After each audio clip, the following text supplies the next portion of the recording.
पुढे त्याच्यावर कार्यवाही सुरू आहे. अध्यक्ष महोदय, आज जी लक्षवेधी लागली आहे ती फार महत्त्वपूर्ण लक्षवेधी आहे. एका विषयाशी लक्षवेधी असली तरी पूर्ण महाराष्ट्राच्या ज्याच्यामध्ये विचार होऊ शकतो आणि म्हणून मनोजजी घोरपडे, श्वेताताई महाल्ले, विक्रमजी सातपुते यांनी ही महत्त्वपूर्ण विषय आज या ठिकाणी घेतला.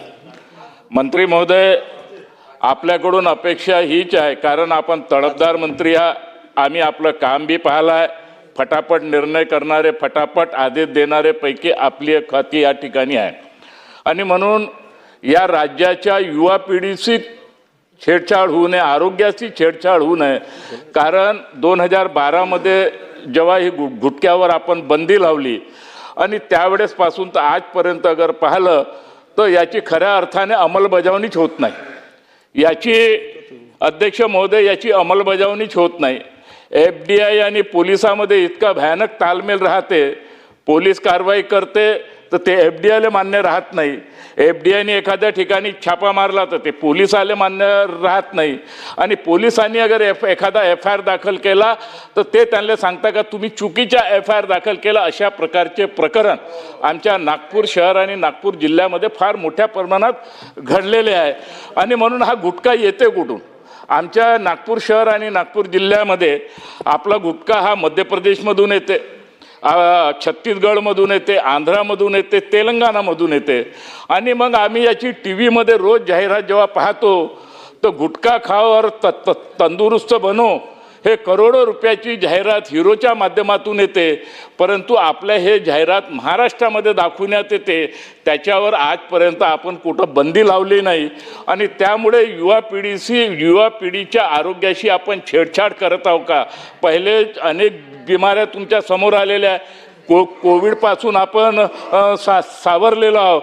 आणि या गुटख्यामुळे अनेक परिवारामध्ये हे कॅन्सरची बिमारी सुद्धा फार मोठ्या प्रमाणात होत आहे.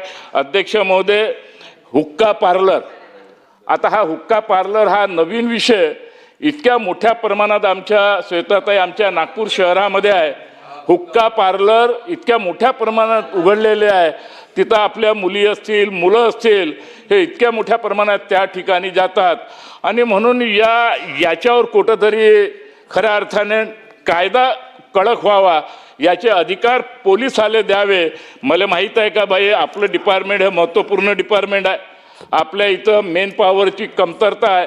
तर आपण ठेका पद्धतीवर तरी ठेवा, काही अडचण असेल.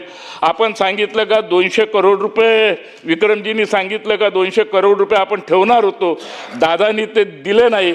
आता तुमच्यासारखा सक्षम मंत्री हे म्हणेल का दादानी अगर 200 करोड रुपये बजेटमध्ये ठेवले नाही आणि त्याच पक्षाचे तुम्ही नेते आहात. आणि म्हणून याच्याकडे गंभीराने लक्ष देण्याची गरज आहे.